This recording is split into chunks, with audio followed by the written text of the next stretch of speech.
Now, the theory always was that this was an accident.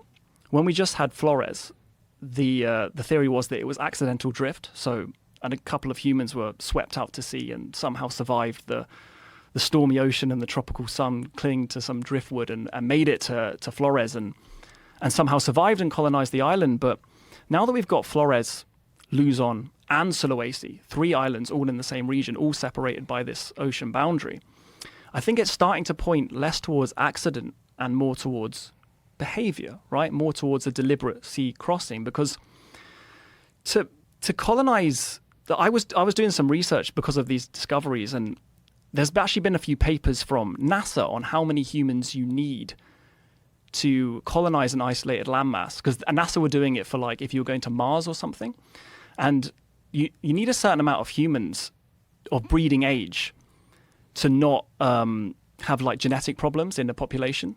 So you need a certain amount of humans of a breeding age to ensure viability, right? Because otherwise you're going to inbreed and you're all going to die out because of genetic issues. And they said it was something like you need 160 people at least, and that is with strict breeding controls and genetic testing. We can probably assume they weren't doing genetic testing on themselves. And so then the number's somewhere near 500.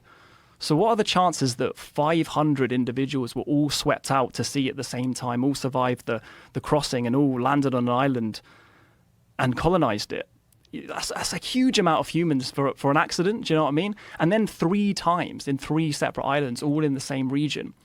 At what point does accident start looking like behavior? Do you know what I mean? And I think if we apply Occam's razor to it, which is, the simplest explanation wins, I think the simplest explanation is that these humans were intelligent enough to build boats, right?